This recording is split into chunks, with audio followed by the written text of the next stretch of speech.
couldn't have asked for a more perfect night. And thanks for coming out on a Vikings night. I know that's hard sometimes too. It was for me. But yeah, I get the pleasure of speaking again tonight. I know this is my second week in a row speaking, and that's not a normal thing. That won't happen a lot. Like we do really encourage if someone has something on their heart that they want to share in the remedy, like come to me or come to Rachel, and we would love to talk to you about it because yeah, we really want students from the remedy body to be speaking too, and so I want to encourage you in that. So that being said, I would like to pray before I get going because I need that. Yeah, God, we just thank you for this night, God. Thank you for this opportunity to worship you, God, and with just a bunch of fellow Christians, God, and fellow cobbers. And I just thank you so much for what you've done for us, God. And so we just pray that you will just begin to open our hearts to your word, God, your message. I pray that the words that come out of my mouth, God, will not be from me and my opinions, God, but they will be straight from you, God, in your word. And so we just, I pray that you will calm my heart, calm my nerves, God. In your name I pray. Amen. So tonight I want to talk a little bit about freedom. And so I want to talk about two different ways that I believe Christ has set us free. I want to talk a little bit about how Christ has freed us from sin, but I also want to talk about how Christ has freed us to love. Okay? But before I do that, I want to kind of go into a little bit about what freedom is and kind of the definition of what freedom is, because I think it's a complex definition. And here's why I think that. The definition on dictionary.com says that freedom is the power or right to act as one desires without hindrance or restraint. So essentially, freedom is your right to act as you desire without any constraints, no limits.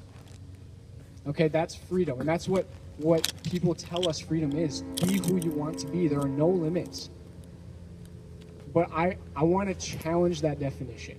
And I want to challenge it because I think that is not possible. I think that is an impossible definition. And here's why. I think it depends on your desires, and I think your desires contradict sometimes. So what happens when your desires contradict? Let's take a man that goes to the doctor, and the doctor tells him that unless he changes his eating habits, unless he eats healthier, he's going to die. Okay, so this man has two options. He can freely eat whatever he wants to eat,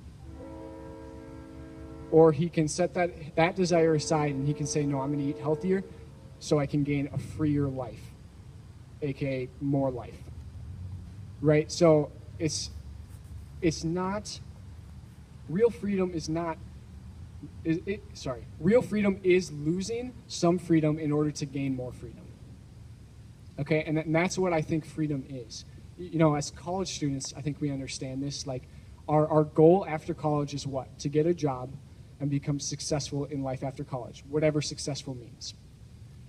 Okay, so sometimes my desire of hanging out with friends contradicts my desire to get a job if I want good grades and be successful after. Sometimes I have to put away the desire of hanging out with friends to study for the test the next day.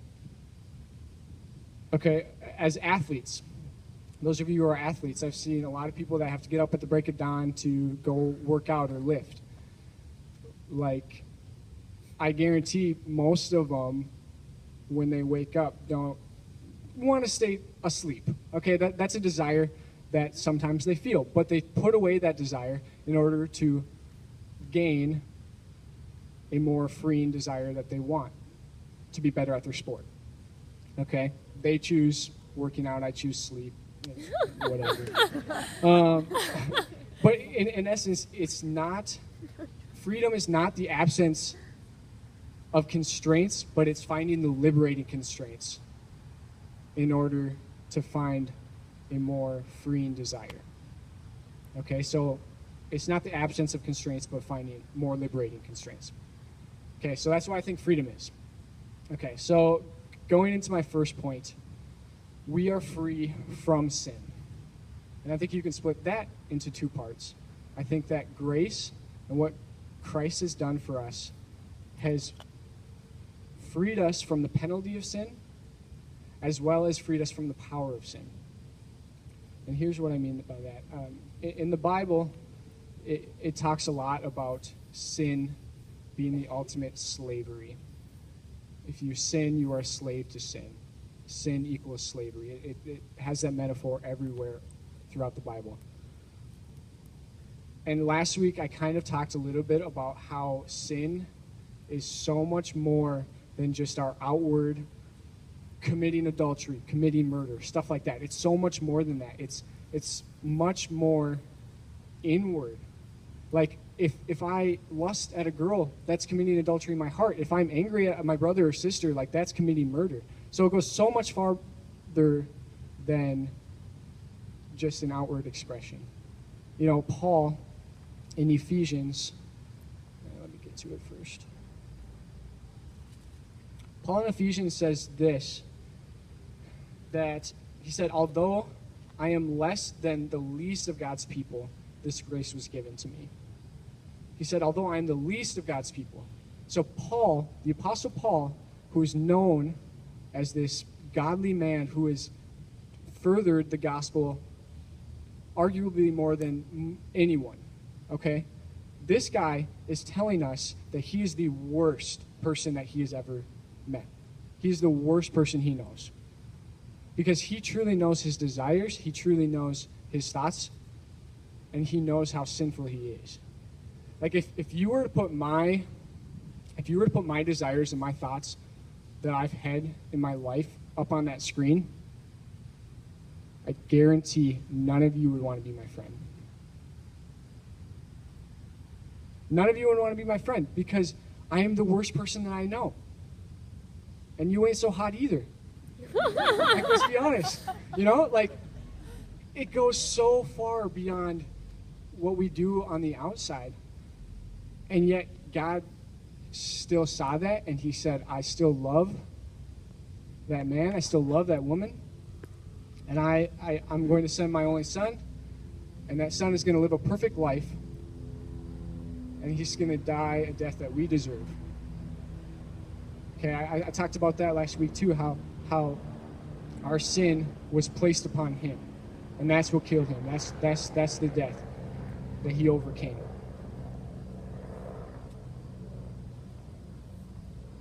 That's good news. First of all, that's great news. Like, couldn't get much freer than that.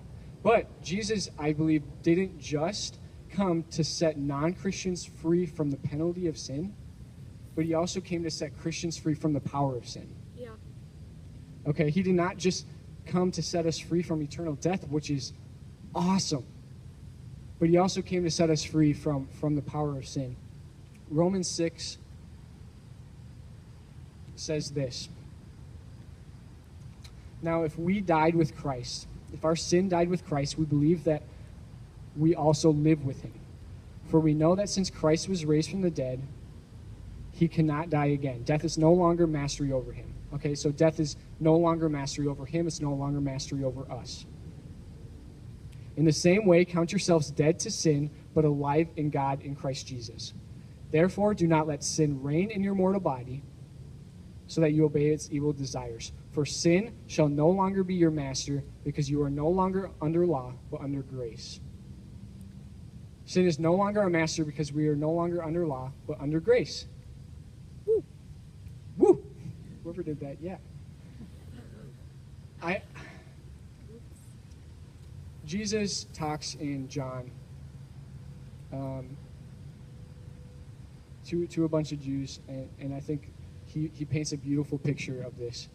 He says, if you hold to my... I'm going to wait. It's going to be a great teacher.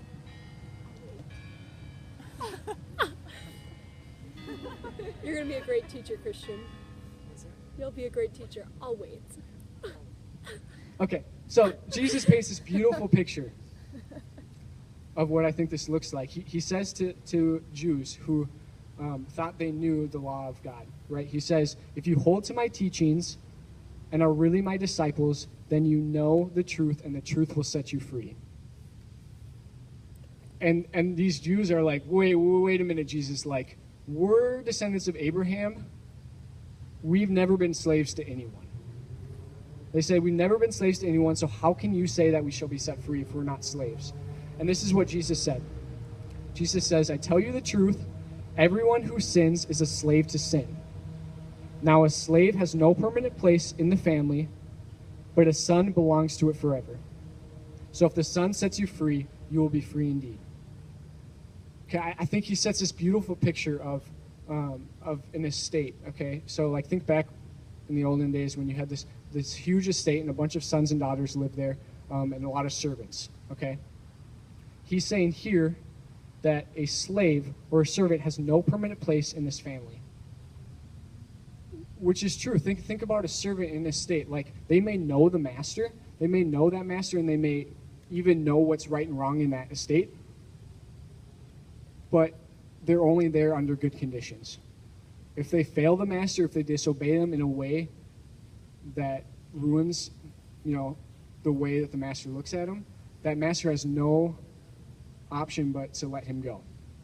He has no permanent place in the family. But it says, but a son belongs to it forever. If the father, if that master sees that his son did that same thing, like, he has compassion over his son because he's his own blood. Like, so that's just the reality. And here he says that a son belongs to that family forever. And last week I talked about being a son and daughter of Christ. Like, Jesus called us by name and said, I'm going to adopt you into my family. So we're no longer slaves to sin. Like, if we were slaves to sin, we would still be a servant and slave of sin. But instead, we're called sons and daughters, and we will forever have a place in that family. Whatever you worship, whatever you can't stop thinking of, is your master. It's your master and your Lord. And Jesus is the only master and Lord who says, I will completely satisfy you. And if you fail me, I'm going to forgive you. No other master is going to say that. A career is going to say, yeah, I'll satisfy you, but if you fail me, like, you're done. If you have a master in athletics, like, it'll satisfy you until you can't play that sport anymore. Then you're done. Like, Jesus says that I will satisfy you, and even if you fail me, I'm going to forgive you, because it's not what you did that set you free, but what Jesus did. That's what sets you free.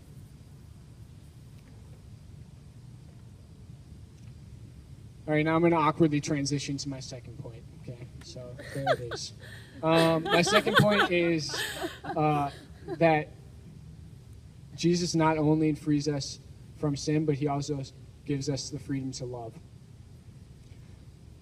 And I really thought about this as we look through the Bible and we see all of these commandments that Jesus gives, and we think, like, we have to do all these things in order to be a good Christian. We have to do all these things in order for God to be satisfied with us. And that's just simply not the case. And I love this quote, and I don't know who said this quote, so don't ask me. But it says that Jesus didn't come to strip away your freedom, but to strip away yourself and the smaller things so that you may become truly free. Yeah. Okay, and this is going back to the complexity of freedom, that freedom is not the absence of constraint, but the finding the liberating constraints. So it's saying that Jesus is not trying to strip away your freedom, but he's saying, I want to strip away the small things in your life that you're making masters so that you become truly free. Yeah. In Galatians, this is one of my favorite verses, Galatians 5:13 says, "You are my brothers, you, my brothers," and this is Paul talking, says, "You, my brothers, were called to be free, but do not use the freedom to indulge in sinful nature. Rather, serve one another in love. The entire law is summed up in a single command: love your neighbor as yourself. If you keep on biting and devouring each other, watch out or you'll be destroyed also." I love this because it's saying that, like, no one who is about to die wishes that they wish they would have spent more time on themselves. No one wishes that, right? Like, this is saying that we, as Christians, we who know Christ, have everything we need in Christ Jesus. He set us free, right? So we have all that we need. And because we have all that we need, it frees us to look outward. It frees us to look out and to love others. So these commandments that are, this says, all summed up in that single commandment: love each other, love God. Like, it frees us to do that because we don't need anything else. So, I don't know. I urge you guys, that when you look at the Bible and you look at all these commands, to not look at it as a set of rules and these things that you feel like you have to follow in order to grant God's favor. I feel like that sometimes, and it's just not right. So don't look at it that way. Look at it as God is showing us a way to greater freedom. He is showing us that, hey, I might have to give you some of these liberating constraints in order to give you true freedom. Yeah.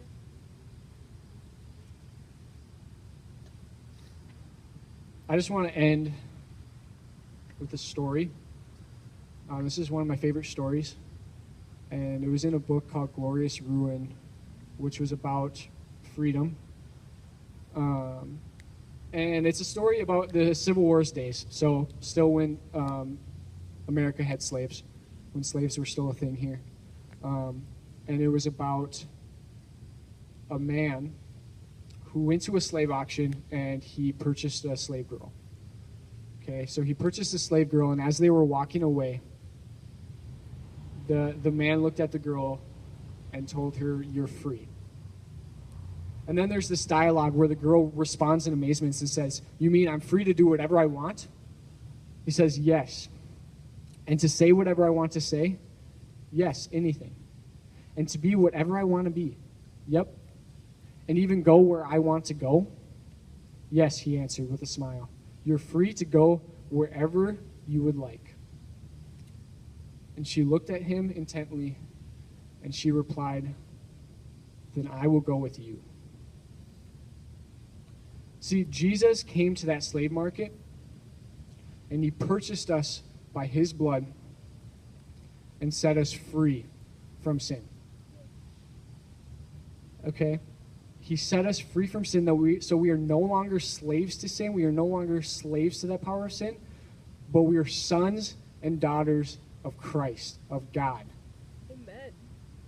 Hallelujah to that. Like, there's no freer place. There's no freer place in life than to walk hand in hand with Jesus, who is in the essence freedom. It's not about us. Like, I think that in itself just puts the burden off of us. Like, it's not about ourselves. It's not about what we did, but it's about what Christ did. Yeah. Yeah. I'm going to pray.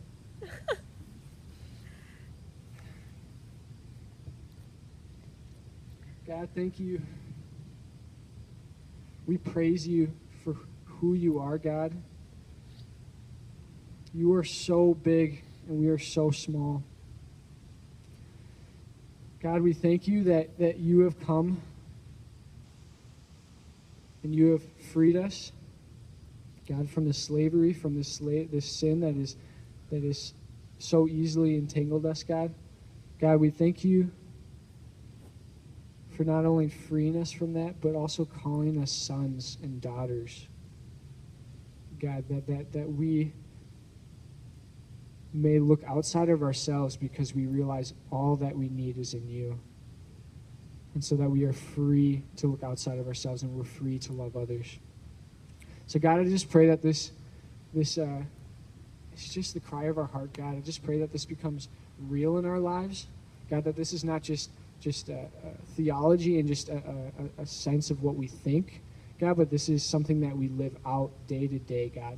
And that you will keep reminding us of this gospel that frees us, this gospel that gives us more freedom than anything on this world can. God, we just pray that your will be done. And we just give you the glory. In your name I pray, amen.